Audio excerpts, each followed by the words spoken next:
right, good morning, PT on Ice crowd. Today is Monday, May 6th. I am Mike Eisenhart, and I'm coming at you live for this morning's PT on Ice, Monday with Pop. I'm a couple of minutes behind. I am in the mobile studio and in the midst of a couple of things. I'm going to just try to see if I can fix my camera here. Got a couple of little distractions, something kind of going on. This is bizarro. But going to get started. I see a couple of people signing on. All right, let me have 1 second of you staring up at me, and we'll see if we can get this thing fixed. Holy smokes. Little technical difficulties this morning. There we go, that ought to do it. Let's try that again. So good morning, good morning. All right, it looks like, oh, I don't know, maybe not. I thought I had it, maybe not. Well, we're going shaky camera. All right, when all else fails, improvise. Hopefully my shaky camera doesn't drive you guys crazy. Let me start the watch.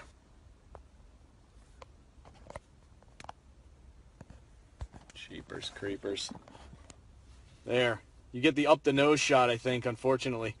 About the only way I can make it happen. All right, and away we go. So this morning we're talking about problems of success. It's a tough topic. It's maybe one of... I guess it's a good problem, right? Like the idea of good problems is kind of one of the main things that I want to focus on.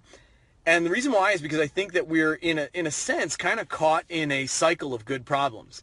But they're problems, right? They're still problems. And so I think when we're talking to clients, when we're talking to patients, when we're talking to family members, loved ones, I mean, anybody who we talk to about this idea of getting and staying healthy, living a long, strong, and happy life, we sort of have to get to the conclusion that there's a pattern to it. And the pattern is really about behavior. It's about sort of doing the right things on the long term. It's about doing more of the right things than the wrong things, or at least the right percentage of them so that the body responds.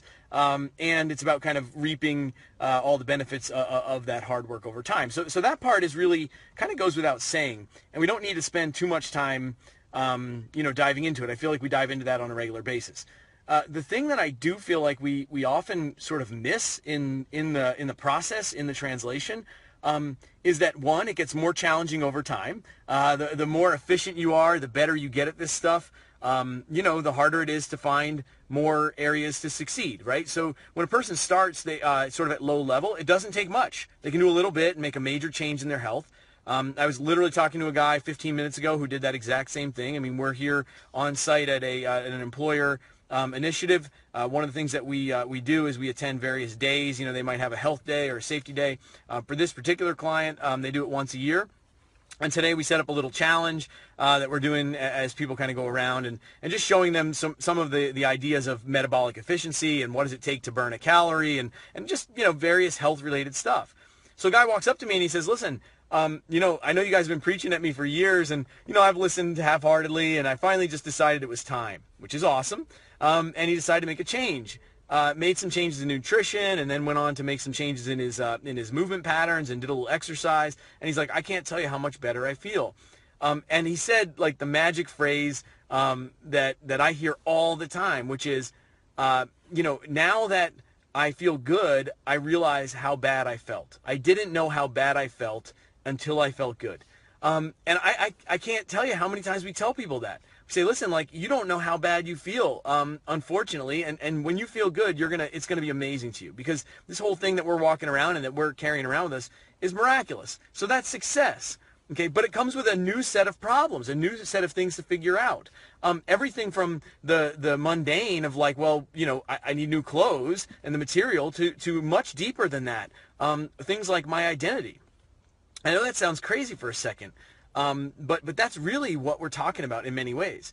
We're talking about not just sort of like, who am I, what's my name, my identity, but who am I, who do I belong to, what's my group, what's my tribe, and what do they do, right? So if I'm a healthy person, like, what does a healthy person do, right? He used the term fitty. I thought that was the first time I've heard that. He said, yeah, all of our friends, except for one guy in our kind of social group at home, they're all runners and all fitties and foodies and, they all try to do the right thing. Except for this one guy, he and I were sort of like the last, outcasts. But now I'm changing. I said, well, it's great because you'll probably drag him along. But like that idea of him going through, like, who do I identify with? Who are my people? I can't tell you how important that is. And I think from a professional's perspective, from the perspective of all of us, we've got to think about that a little bit. You know, we have to help people on that mindset journey, on that idea of what do healthy people do? Do you identify with healthy people? Is that your tribe? Is that your crowd? And if not, how do we welcome you into that crowd and help you to start to identify? Now, on the one hand, you could see that as a problem. It comes with need of a solution, right? So it's not solved. But on the other hand, you could see it as the other side of the coin, which is it's a huge opportunity. It's an amazing opportunity for us to help people walk through that identification process. So I can tell you years ago, in my mind, as a physical therapist, we were fitness-related people. It's always been that way for me. I mean, you can look back in blogs and podcasts and things I've done where I've said, listen, like we're a lifestyle brand. We're about healthy lifestyle. That's why we exist. And so for me, right out of school, I always identified with that. I always said, hey, I'm a PT. Like PTs are fit, healthy people. They're upbeat. They're optimistic. They're not afraid to challenge people, but they're also not afraid to reassure. Like that's, in my mind, that's what a PT does. That's who a PT is. And so it's easy for me when times get tough to say, you know what? No, that's just what PTs do. So that's what I have to do. Right? Like if I don't feel like exercising or I don't feel like eating right, like in my mind, I've been able to create some long-term narrative that says, well, no, like it's not even a question because that's just what we do.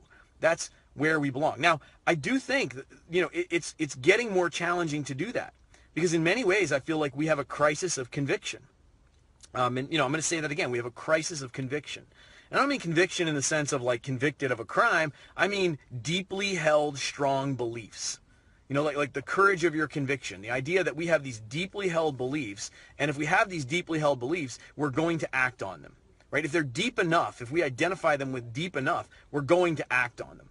I think that's a really, really important concept, one that we often miss. And so one of the things that's really, really difficult to kind of keep in mind is that connection is predictable. When a person identifies with something, they're able to then go forward and act out those day-to-day behaviors, those actions, those simple things, those things that are not hard to do, but take time, take effort, right? So let me give you a little bit more about our little effort here today. What we've done is we brought ourselves a very simple device that measures calories burned, right? So when a person decides to burn calories, they need to know how metabolically efficient are they. Now, we're using a very simple standard, a standard of 180 minus their age. Okay, and anybody can do this in any clinic, anywhere where you have basic device. Okay, 180 minus your age, heart rate monitor. All right, you look at it and you say, okay, so that's going to put me at a metabolically efficient zone. Okay, now I'm using that because it comes straight out of the Maffetone method, which Pat McSweeney, my colleague, can tell people exactly how effective that is. He spent about 6 weeks doing it and seen some pretty substantial changes. But that number gives us an idea of like, all right, metabolic efficient, like you're burning fat at that stage. Okay, how long does it take you in that zone to burn a calorie? It is shocking to people.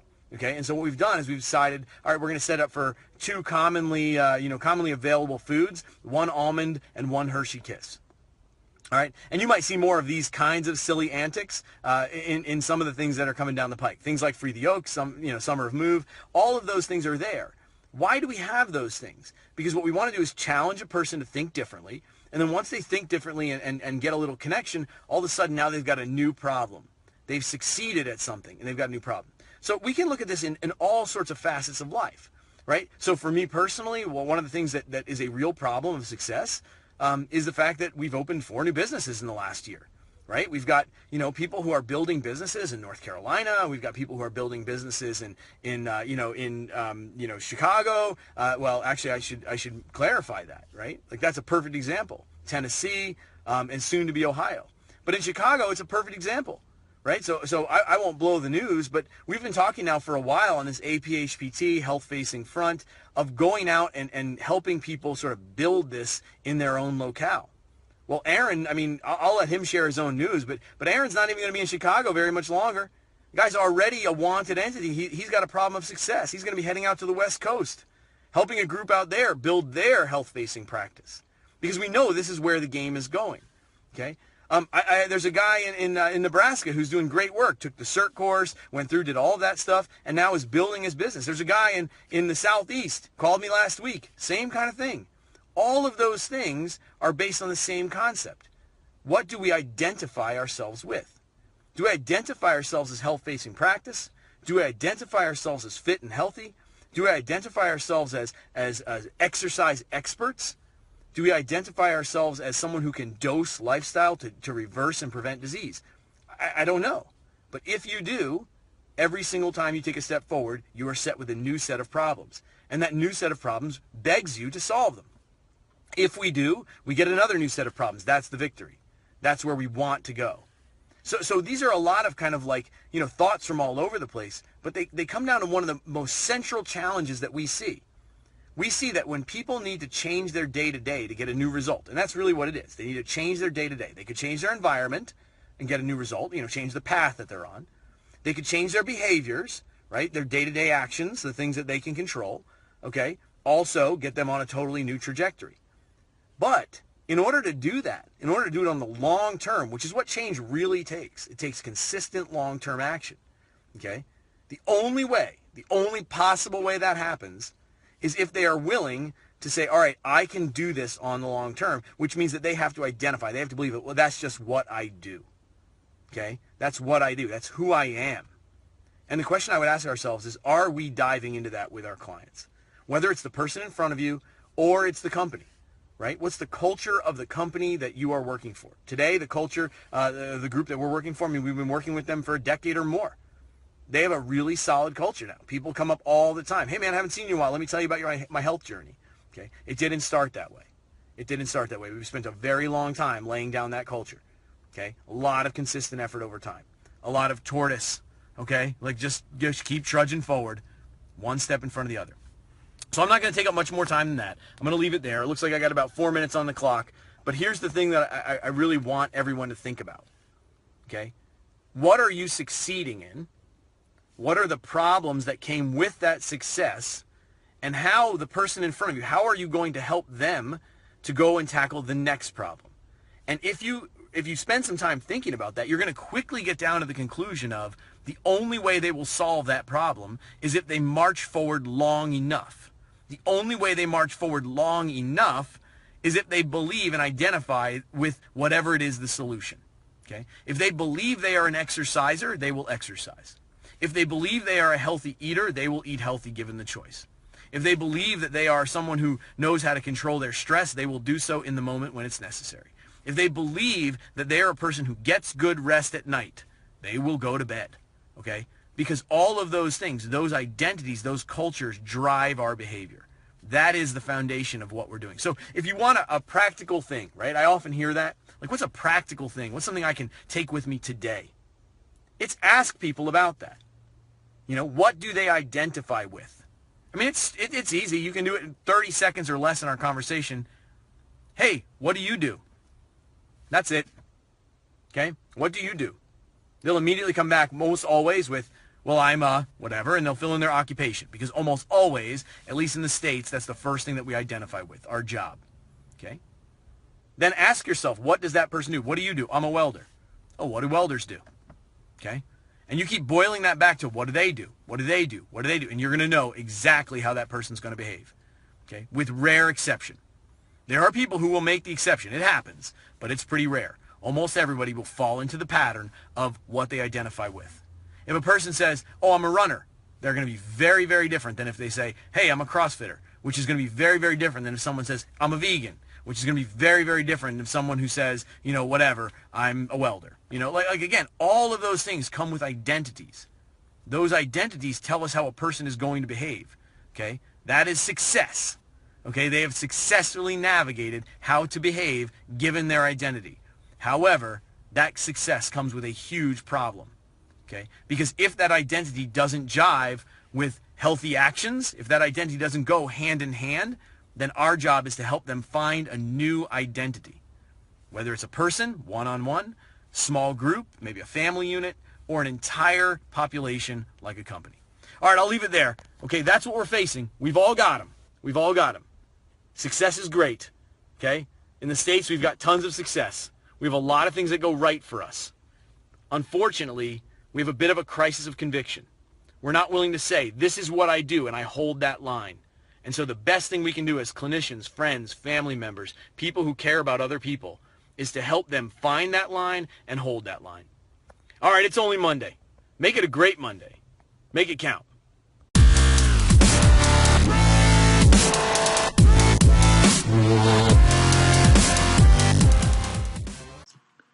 Hey, thanks for tuning in to the PT on Ice Daily Show. If you enjoyed this content, head on over to iTunes and leave us a review. And be sure to check us out on Facebook and Instagram at the Institute of Clinical Excellence. If you're interested in getting plugged into more ICE content on a weekly basis while earning CEUs from home, check out our virtual ICE online mentorship program at ptonice.com. While you're there, sign up for our Hump Day Hustling newsletter for a free email every Wednesday morning with our top 5 research articles and social media posts that we think are worth reading. Head over to ptonice.com and scroll to the bottom of the page to sign up.